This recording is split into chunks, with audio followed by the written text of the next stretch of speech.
সংসদ ভবন এলাকায় প্রবেশ করা জুলাই যোদ্ধাদের ধাওয়া দিয়ে সংসদ ভবন এলাকা থেকে বের করে দিয়েছে আইনশৃঙ্খলা রক্ষাকারী বাহিনীর সদস্যরা।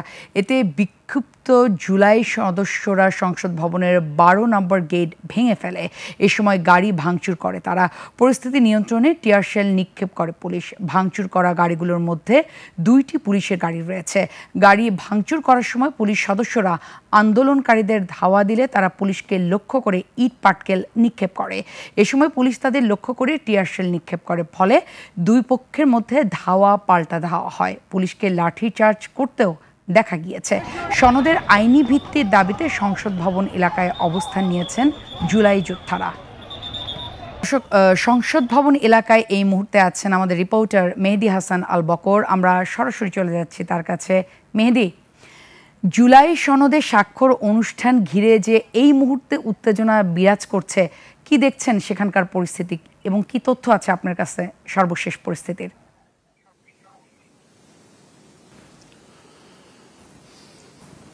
লুবনা, আপনাকে ধন্যবাদ। আপনি যেমনটা বলছিলেন যে সংসদ ভবন এলাকায় সংঘর্ষ এখনো চলছে এবং কয়েক মিনিট আগে পুলিশ বিক্ষোভকারীদের দক্ষিণ প্লাজা থেকে তাড়া করে একেবারে আসাদ গেট এলাকায় নিয়ে গিয়েছে এবং সেইখানে এখন সংঘর্ষটা চলছে। মূলত আসাদ গেট এবং আরং এই পয়েন্টে এখন তুমুল সংঘর্ষ হচ্ছে। এই মাত্র আরেকটি টিয়ার সেল ফায়ারের শব্দ পেলাম আমরা।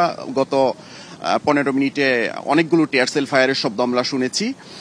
এবং আপনি জানেন যে আজ সকাল থেকেই জুলাই যোদ্ধারা সংসদ ভবনের দক্ষিণ প্লাজায় অবস্থান করছে। সংসদ ভবনের এই দক্ষিণ প্লাজায় আজকে ঐতিহাসিক জুলাই সনদ স্বাক্ষর হওয়ার কথা।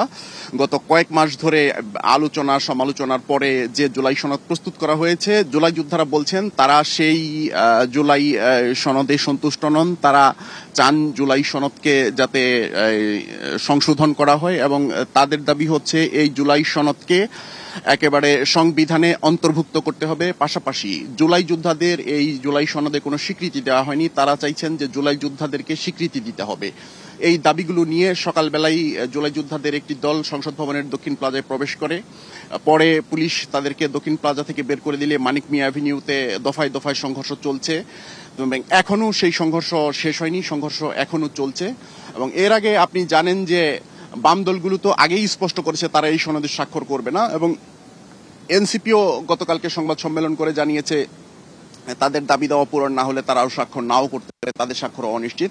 তো জুলাই সনদ স্বাক্ষরের অনুষ্ঠানটি শুরু হবার কথা রয়েছে ঠিক 4টায়। দক্ষিণ প্লাজা, সংসদ ভবনের দক্ষিণ প্লাজা আমার পেছনে আপনি দেখতে পাচ্ছেন এখন সম্পূর্ণ প্রস্তুত। আইন শৃঙ্খলা রক্ষা বাহিনী পুরো এলাকাটিকে একেবারে ঘিরে ফেলেছে। প্রচুর পুলিশ এবং সেনাবাহিনীর সদস্যদের উপস্থিতি আমরা দেখতে পাচ্ছি। তো কিন্তু এখনো মানিক মিয়া অ্যাভিনিউতে সংঘর্ষ চলছে। এই এলাকায় মানিক মিয়া অ্যাভিনিউতে অনেক জায়গায় আগুন জ্বলছে, অনেক গাড়ি ভাঙচুর করা হয়েছে। এই এলাকার পরিস্থিতি এখনো শান্ত নয়। তো লুবনা, এই হলো মানিক মিয়া অ্যাভিনিউ এবং সংসদ ভবন এলাকার সবশেষ পরিস্থিতি।